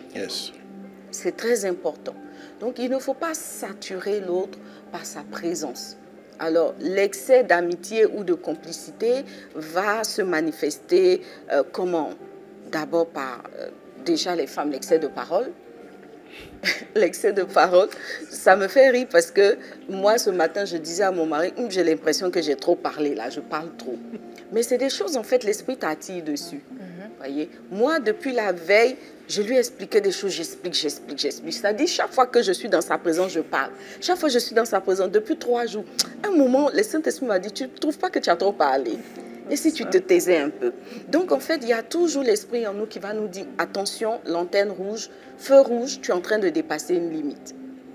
Donc, depuis 3 jours, il m'écoutait, il répond de temps en temps, il écoute un peu. Puis, à un moment, moi-même, j'ai senti que le gars a envie de jeter l'oreille sur moi. Je l'ai senti. Et donc, je lui ai dit, chérie, on dirait que j'ai trop parlé. Puis, il a fait ça. Il a fait un signe de la tête pour dire, oui, tu as trop parlé. Donc, il y a tout excès qui est nuisible. Même le mari t'aime comment. À un moment, il a besoin de se retrouver avec lui-même. Il a besoin d'air, comme on dit. Prends un peu de distance et tout. Mais ça ne veut pas dire qu'il n'y a pas la complicité. Être complice à quelqu'un, ce n'est pas son jumeau, ce n'est pas son siamois. Donc, la complicité, c'est de pouvoir fonctionner ensemble quand c'est nécessaire. Yes. Pouvoir fonctionner ensemble. Ça ne signifie pas que vous êtes indécollable, toujours collé, serré, ton pied, mon pied. Voilà, ça va rentrer dans l'excès. Et évidemment, vu que l'excès est toujours nuisible, les problèmes vont commencer à se poser. Merci beaucoup. Maman, tu as parlé aussi de la communication. Et dans le précédent Secret de femme, le pasteur Léon parlait de... Il a dit nous les villageois. Des fois, la façon de communiquer est différente par rapport à l'éducation qu'on a reçue. On s'aime, mais on n'a pas la même manière de communiquer. Et on ne se comprend pas. Donc, on ne se comprend pas. Donc, on ne peut même pas être amis parce que des fois, tu lui dis une chose, lui, il a l'impression qu'une femme ne doit pas dire ça à son mari. Enfin, c'est compliqué. Comment est-ce qu'on arrive à régler cette situation? Pasteur Léandre. Alors, je pense que dans le mariage, il faut savoir les rôles, les positions. La femme, elle aide. Et une femme qui va réussir son rôle d'aide, elle va commencer par l'observation. Elle va observer et s'adapter. Tout à fait. Voilà. La bonne communication, en fait, elle va commencer pas par s'imposer, par imposer sa façon de communiquer. Si on reconnaît que l'homme est le chef, donc ce qu'on va chercher à faire, par exemple, si un homme t'embauche en tant que son assistante dans l'entreprise, quand tu arrives, tu vas chercher à le connaître, à l'observer, à savoir sa façon de fonctionner, comment il fait ses choses. Et maintenant, en fonction de ce que toi, tes acquis, tu essaies de faire avancer ces choses-là selon sa façon de faire. C'est ça. Mais tu ne vas pas venir dire, patron, je suis venu changer les choses dans cette entreprise. J'ai l'impression que vos courriers sont mal écrits. Déjà là, tout ce que tu vas dire après, c'est fini. C'est-à-dire que c'est du charabia. Tout ce que tu vas raconter après, même si ça vient d'Avad, il n'a pas envie d'écouter. Oui, tout à fait. Donc ce que tu devais faire, c'est de t'asseoir et puis observer, regarder. Et dans ce que tu observes, qu'est-ce qui est appréciable? Et faire une action, rendre grâce pour ça. Sans te plaindre, sans rejeter, sans vouloir l'amener à être comme toi. C'est un peu l'histoire de Michal. Hein. Elle a eu honte de David, il a dansé. Ça dit que pourquoi le gars lui danse, c'est elle qui a honte. Je n'arrive toujours pas à comprendre comment lui danse et elle a la honte. C'est lui le roi. Le roi. C'est lui qui danse et puis c'est elle qui a honte. Donc c'est le type de pression pour que quelqu'un soit comme je veux, comme j'aime. Parce que quand il est comme ça, je me sens bien. Et comment lui se sent, ce n'est pas important. Donc la femme doit observer, regarder sa façon de communiquer, sa façon de faire. Et ne pas tout de suite dire, ce n'est pas sa façon. Non, c'est sa façon d'abord. Tu dois apprendre à apprécier ça, à être à l'aise avec ça, à être heureuse avec ça. Et à apprendre à te mettre dedans. Et puis progressivement, si ce que tu as est meilleur et ce qu'il lui fallait pour s'améliorer, ça va se faire sans que tu n'aies à forcer. Parce que les gens changent, pas parce qu'on leur impose un changement, mais parce qu'ils comprennent ce pourquoi ils doivent changer. Pour eux-mêmes. Voilà, pour eux-mêmes. Dis à quelqu'un, arrête de faire quelque chose pour mon plaisir, ne va pas l'amener à changer. Mais il va changer quand il va comprendre pourquoi c'est important pour lui-même d'abord de changer. S'il change pour toi, ça sera pour un temps limité. Il va revenir, le naturel va revenir. Mais quand il a compris qu'en fait, cette façon de parler là n'est pas la bonne. Moi-même, ça ne me donne pas de valeur de parler de cette façon. Ça ne me rend pas quelqu'un de sage et de mature de parler de cette façon. Il faut que j'arrête. Le jour où il comprend ça, il ne parlera plus de cette façon. Mais quand on lui dit, quand tu me dis ça là, tu sais pas que, mais il n'a pas envie d'échanger. Comme ça, c'est pas comme ça que le changement arrive. Voilà, donc pour moi, une bonne communication commence par l'observation et la patience. Le premier signe de l'amour, c'est la patience. La Bible dit l'amour est patient. Ça veut dire que le premier acte d'amour qu'on doit poser envers une personne, c'est être patient. C'est la première chose à faire. La patience d'abord. Et l'amour commence par la patience, finit par la patience. Puis à la fin, on dit l'amour est persévérant. La persévérance qui est aussi une autre forme de patience. Donc, il n'y a pas... Ça veut dire que l'amour est encadré par la valeur de la patience. Wow. Et quand on veut vite des résultats, très patient. On ne pourra pas. On ne pourra pas. Amen. Amen. Merci, Pasteur Léon. Alors, Sonia, moi, je voudrais rajouter, là, on va vers la fin de notre merveilleuse émission. On est vraiment bénis et je veux tirer un peu la réponse de Pasteur Léon. En fait, quand on parle de communiquer part sur le principe de se comprendre. C'est-à-dire, on ne peut pas communiquer, on ne peut pas dire qu'on communique quand on ne se comprend pas. Donc, on ne peut pas communiquer. Par exemple, si quelqu'un parle anglais, toi tu parles français, que tu ne comprends pas du tout anglais, il ne comprend pas du tout français. En fait, vous allez faire quelque chose qui ressemble à la communication, mais il n'y a pas communication. Il y a tentative de communication, mais il n'y a pas communication. Communiquer va chercher qu'on se comprenne. Alors, c'est important dans le couple, comme John Gray le dit, de comprendre, d'apprendre le langage de l'autre. C'est-à-dire d'identifier déjà le langage de l'autre et de l'apprendre. Donc, tu as dit tout à l'heure que, bon, s'il est un villageois, s'il est un villageois, ça veut dire qu'il a le langage du villageois. Alors, la citadine doit apprendre le langage du villageois et le villageois va devoir apprendre le langage de la citadine. Maintenant, il faut qu'il y ait un premier qui fasse l'effort. Voilà. C'est qui va faire le premier pas là? C'est ça. Mais n'empêche que tant que vous ne parlez pas le même langage, il n'y a pas de communication. Il y a tentative de communication, mais au fond, il n'y a pas communication. Donc, si je ne comprends, je vois qu'on n'arrive pas à communiquer, ça veut dire que je n'ai pas appris le langage de l'autre. Je n'ai pas appris la langue dans laquelle il parle. Donc, il faut apprendre son langage et pouvoir lui répondre dans son langage. Bien sûr, comme Pasteur Léon l'a dit, sans mépriser son langage, parce que tout langage est un langage. Oui. Voilà, qui dit qu'une langue est meilleure que l'autre. Certains essayent de faire croire que leur langue est meilleure que l'autre, mais non. Chaque langage a son bon, a ses limites, etc. Si j'ai épousé quelqu'un qui parle un langage, je dois absolument apprendre ce langage-là, sinon il n'y a pas de communication. Maintenant, la communication a un principe. Communiquer, ce n'est pas parler pour parler. Si je parle, je talk, je ne suis pas forcément en train de communiquer. Communiquer a un objectif, c'est de faire comprendre ce qu'on dit, de le faire accepter par l'autre et de pouvoir échanger sur ce qui est dit.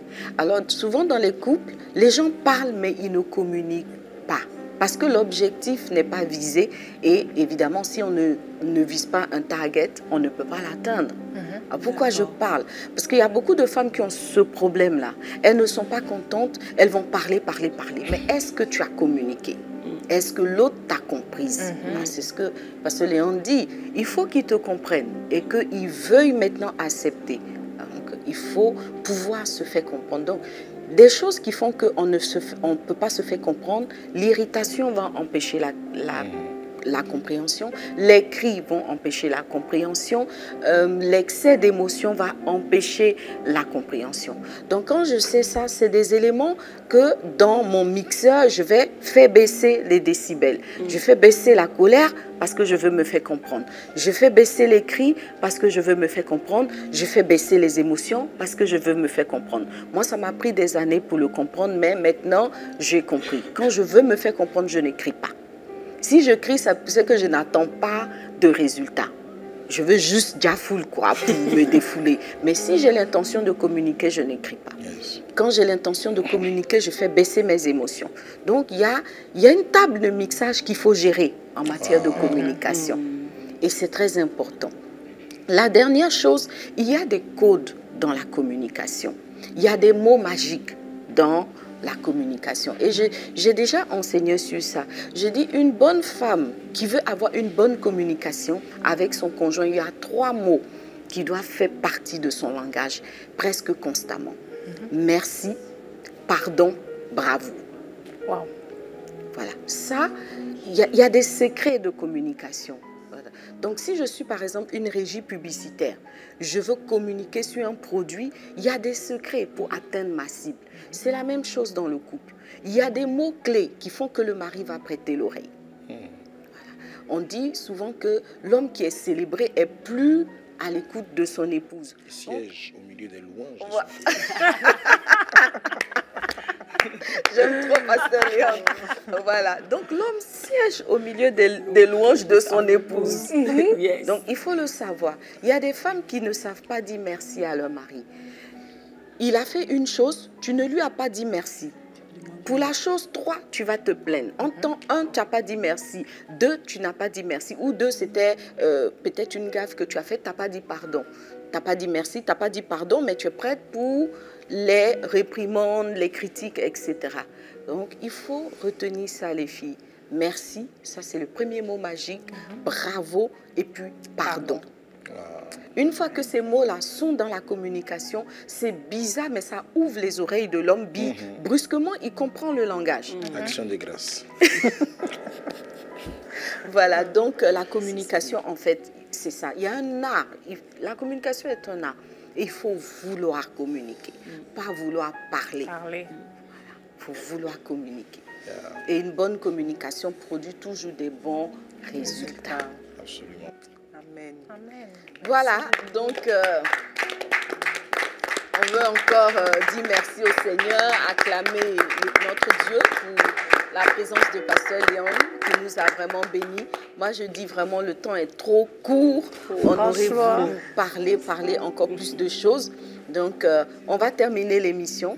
Mais Nadia, si tu permets à la régie, avant de terminer, la semaine dernière, j'ai promis qu'on allait bien expliquer cette histoire de l'homme qui ne s'intéresse à la femme qu'au lit.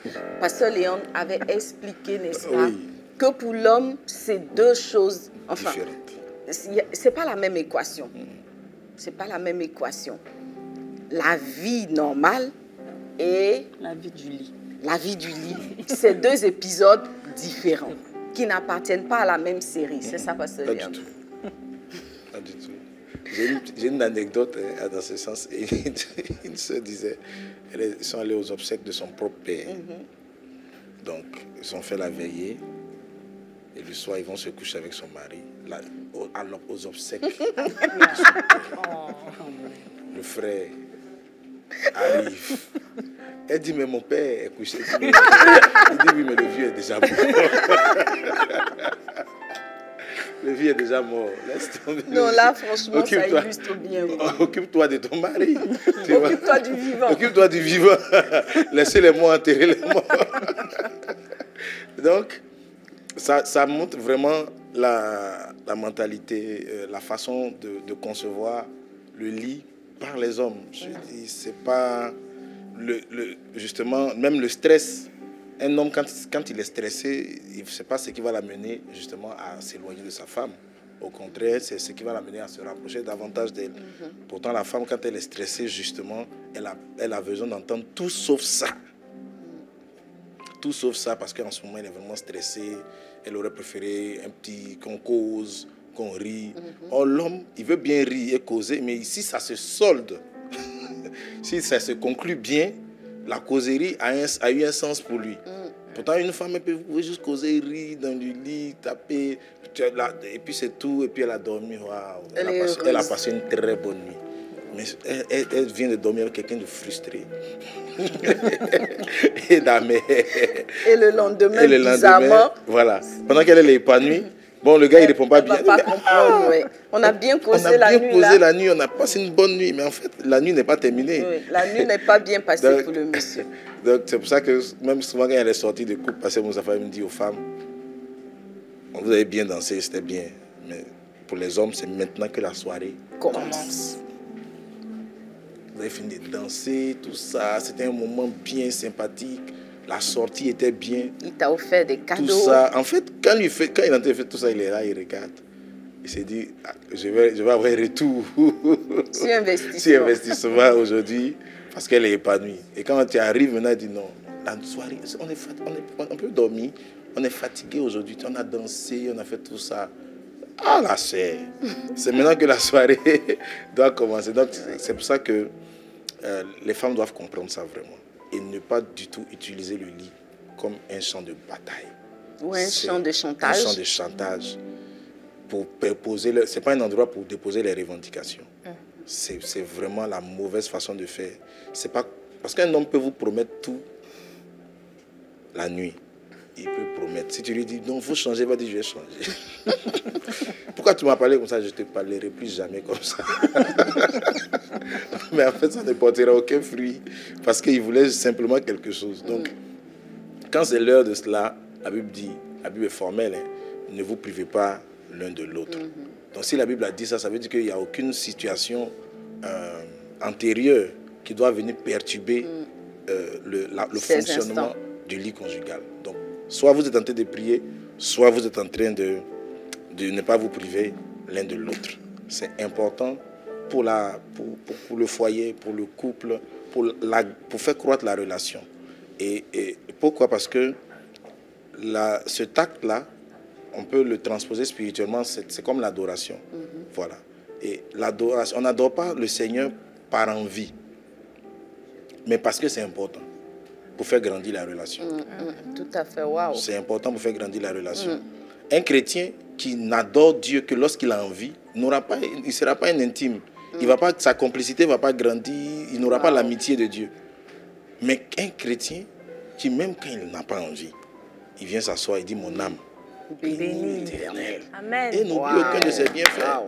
Donc, il passe du temps, il est là. Il est dans l'intimité. Parce qu'il a compris que l'intimité fait grandir la relation. Voilà. C'est l'intimité qui fait grandir la relation. Donc, une bonne intimité va régler beaucoup de problèmes. Ça règle la moitié des problèmes, des questions, des frustrations. Tu vas te rendre compte que le gars, il n'était pas vraiment frustré. Hein. Après la nuit, là, le lendemain, il est souriant. Tout ce qu'on a fait hier, il a oublié. C'est simple. C'est un secret puissant. Wow. Voilà. Donc, est-ce à dire, Pasteur Léandre, qu'en fait, pour les hommes, là, il y a une seule recette qu'il faut retenir? L'une des recettes, en tout cas. L'une des recettes. C'est l'une des recettes. Si les femmes savent comprendre et appliquer ça, elles vont avoir beaucoup de repos. Je leur donne, il ne faut pas dire ça à quelqu'un. C'est un secret. C'est un secret. C'est un secret. C'est vraiment un secret. Donc, merci beaucoup, Pasteur Léandre. C'est moi qui te remercie. Les filles, je vous confirme que c'est vrai. Hein. On va revenir sur le sujet, on va réinviter Pasteur Léandre parce que je pense qu'on a beaucoup de choses à comprendre dans ce sens-là. Quoi qu'on a encore des questions, hein. Moi, il y a des questions qui brûlent mes lèvres, du genre, pourquoi même quand on a la fièvre, ça ne les dérange pas. Ça guérit la fièvre. J'ai déjà entendu ça. La Bible dit, 2 valent mieux qu'un. Si un a froid, l'un a froid. Là, quand on a la fièvre, on a froid. Donc, on dit, mais s'ils couchent ensemble, s'ils ne couchent pas ensemble, comment auront-ils chaud? Donc, la fièvre ne peut pas tomber. Ça peut tomber d'une certaine façon. En fait, je dis ça pour rire, mais en même temps, il ne faut pas exagérer. Quand une femme est malade, il faut savoir comprendre qu'elle est malade. Voilà. Ça, là, c'est le minimum quand même. D'expression d'amour. Voilà, ça dit que l'amour veut t'amener à comprendre, à te mettre à la place de l'autre. À vouloir son bien. À vouloir son bien. Une fois, mon épouse quand elle était enceinte, pendant la grossesse, elle était ballonnée. Et elle s'en plaignait, Je dis, mais bon, ça là, c'est la grossesse, ma chérie, c'est pas un problème. Et le lendemain, j'ai eu un ballonnement. J'ai compris ce par quoi elle passait en fait. Waouh. Quand je suis sorti de là, j'ai dit, ah d'accord, j'ai compris. Parce qu'au moment où j'en souffrais, là, je ne pensais pas à quelque chose. Tu vois, mon esprit était sur comment sortir, déballonner. Et je me suis dit, mais waouh, souvent on ne se met pas à la place de l'autre. Et ça, les hommes doivent comprendre ça. Quand une femme dit qu'elle est fatiguée, c'est vrai que certaines abusent, mais souvent quand elles disent qu'elles sont fatiguées, il faut savoir comprendre. Et je dis souvent aux hommes, il y a des nuits où Jésus te réveille pour dire viens prier, mais tu dors. Il ne te tue pas. Il ne te boude pas. Le lendemain, tu vas prendre ta voiture, tu ne vas pas faire d'accident. Donc c'est la même façon quand tu réveilles ta femme la nuit aussi et puis elle tire son drap là. Tu ne dois pas bouder, tu ne dois pas te fâcher. Parce que toi-même tu fais ça à Jésus chaque jour. Tu peux taper 2 semaines sans prier. Bon, Jésus n'a pas encore tué. Mais si ta femme fait 2 jours seulement là, la terre doit trembler. Non. Il faut savoir avoir de l'empathie. Comprendre même la femme. Se dire, bon, si elle ne peut pas aujourd'hui, c'est peut-être qu'elle a de bonnes raisons de ne pas le faire. On met la pause ici, parce qu'il ne faut même pas ajouter, puis tu as les dit pour les autres. Nous, ça nous convient comme ça, les filles. Oui. N'est-ce pas? Oui. Merci beaucoup. On finit avec le bon mot, n'est-ce pas? Pour nous, les femmes. Et puis, je crois que ça ne sera que du bonheur en 2023. Parce qu'on va rentrer en 2023. Secret de femme doit être en faveur des femmes. Donc, merci pour le mot de fin, Pasteur Léon. Parce qu'on ne va même plus te donner le mot pour que tu rajoutes tous les autres. Voilà, donc on a terminé. Rapidement, on va faire notre tour de table pour un mot de fin. On va commencer avec Amanda. D'accord. Merci, Pasteur Liliane. Merci, Pasteur Léandre. On a beaucoup appris dans ce talk show. Et je veux dire à une femme en 2023 de lever les yeux. Parce que moi, j'ai compris que c'est le meilleur remède pour guérir des blessures intérieures. Donc, en 2023, qu'elle manifeste plus de bonté, plus de compassion envers ceux qui sont autour d'elle. Amen. Sonia. Merci beaucoup, maman Lily. Merci, Pasteur Léandre. Moi, je bénis le Seigneur pour cette émission qui a été une bénédiction pour moi. Et je crois certainement que 2023 ne sera pas une année comme les autres années parce qu'il faut accepter en tant que femme d'apprendre et de recevoir, de ne pas rester campé sur ce qu'on veut, sur ce qu'on dit, sur ce qu'on croit. Il y a toujours une possibilité de se bonifier et c'est ce qui a été mon cas ce soir. Et je bénis le Seigneur. Amen. Afissou. Vraiment, merci Pasteur Liliane, merci Pasteur Léandre. Moi, ce plateau, cette émission, ça a été l'occasion d'être déconstruite. Et je pense que le Seigneur veut me construire à sa façon. Il veut que les programmer, exactement. Donc voilà, je vais encore consommer, reconsommer ce qui a été dit afin d'être transformé véritablement. Et j'encourage toutes les femmes à le faire. Amen. Pasteur Léon, ton mot de fin. En tout cas, merci Pasteur Liliane de m'avoir invité pour ces émissions. Vraiment, je rends grâce à Dieu. Et comme je l'ai dit la semaine dernière, j'encourage vraiment toutes les femmes à être connectées à Secret des femmes et aller chercher leurs sœurs pour venir écouter. Amen. Avoir l'humilité de s'asseoir et de se dire que ce qu'on est en train de nous enseigner là, si on mettait ça en pratique d'abord, après on va raisonner, mais commençons par mettre ça en pratique. Même si on a l'impression que non, ça c'est des trucs dépassés, c'est des trucs d'avant, ça c'est la Bible, ça c'est les Sarah. Est-ce que lui là il est Abraham? Non, il faut laisser tout ça. Commence par mettre en pratique la parole. Si tu reconnais que ce qui a été dit, ce qui est enseigné par le pasteur Liliane est de Dieu, mets ça en pratique. Et on verra, tu verras le changement, tu verras la différence. Et je prie que Dieu t'aide à être une pratiquante de la parole, afin d'observer des changements notables dans ta vie. Et toutes celles qui ne sont pas mariées, je prie pour vous que Dieu vous ouvre les portes du mariage. Amen. Et que la chambre des secrets ait préparé des Esther, des Ruth, amen, des Abigail, amen, des femmes qui vont se caractériser par une sagesse dans ce siècle-ci et qui vont montrer que tout ce qui est dit dans le monde, dans la société, au sujet des femmes est un mensonge du diable et que Dieu a suscité une nouvelle race de femmes qui sont sages, qui savent dans le 3e millénaire, dans le 21e siècle, être sages, soumises, respectueuses et aider leur mari à atteindre leur objectif. Que Dieu vous bénisse, que Dieu continue à bénir Secret des femmes et je serai toujours heureux et béni de venir participer aux côtés de ma mère, à cette émission. Dieu te bénisse, pasteur Liliane. Amen. On va acclamer le Seigneur. Et demain, c'est la traversée. Voilà, donc juste dire qu'on sera bien à la traversée à Bamako. Et ce sera donc pour la première fois dans notre temple à Vase d'honneur Bamako. Donc ce n'est pas encore l'inauguration totale, mais ce sera notre premier rassemblement officiel à l'église, au temple Vase d'honneur Bamako. C'est à Sébéni-Koro, voilà, non loin de l'hôpital Gavardo. Nous commençons donc par la traversée 22-23. Réussir son année 2023, ce sera un moment assez exceptionnel. Amen. Ne manque pas cela. Donc, si tu es à Bamako ou dans ses environs, c'est la bonne adresse pour passer ta traversée. Et tous ceux d'Abidjan, soyons connectés depuis le stade de l'université. De toutes les façons, dans toutes nos églises, nous sommes connectés. C'est une traversée connectée avec le Père de la maison, les prophéties, les temps de proclamation, de délivrance. Ce sera un moment juste merveilleux. Et nous bénissons le Seigneur, nous avons hâte à être à demain.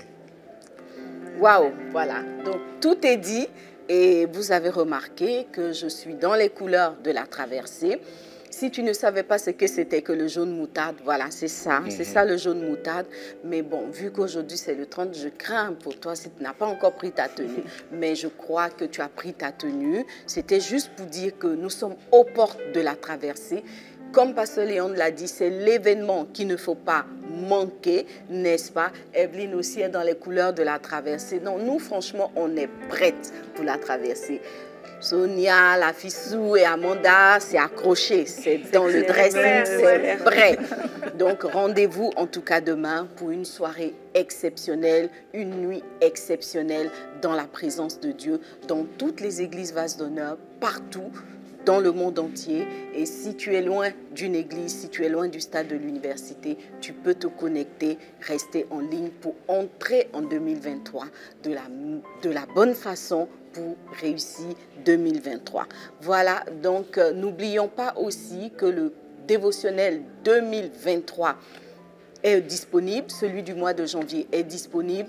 Vous allez le trouver disponible au stade de l'université si vous ne l'avez pas encore pris. Et puis après, il sera disponible sur Amazon, disponible dans toutes les églises Vase d'honneur, disponible dans les librairies partenaires. Je t'en supplie, ne manque pas ton dévotionnel de janvier parce qu'il faut commencer l'année du bon pied. Voilà, donc nous avons fini. On va atterrir.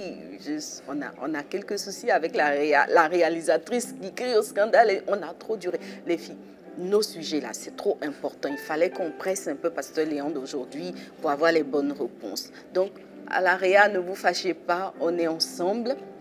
Je veux dire bonne année 2023, en tout cas, à tout le monde.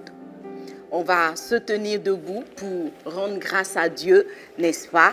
Et voilà, célébrer le Seigneur, bénir toutes les femmes pour la nouvelle année qui est là. Je crois que ça sera une année de grâce, une année de bonheur, une année de bénédiction. Amen. Même s'il y a des temps difficiles, le Seigneur dit, je serai avec toi, je serai à tes côtés. Nous sommes invités aussi à ne pas manquer de prendre nos versets de l'année parce que Dieu aura forcément une parole pour chacun de nous. Les témoignages sont nombreux en la matière. Chaque fois que nous avons pris un verset, nous nous sommes rendus compte que c'était la parole de Dieu pour nous, pour les 12 mois à venir. Amen. Les filles, on est ensemble. Que Dieu nous bénisse abondamment. On va dire ensemble, bonne année 2023 pour terminer. N'oublie pas de faire ton offrande, n'est-ce pas? Selon les instructions qui vont s'afficher à l'écran. On vous dit à tous, bonne année 2023! Waouh, bye bye! À 2023 pour des aventures encore plus extraordinaires. Amen. Bye bye. Bye bye.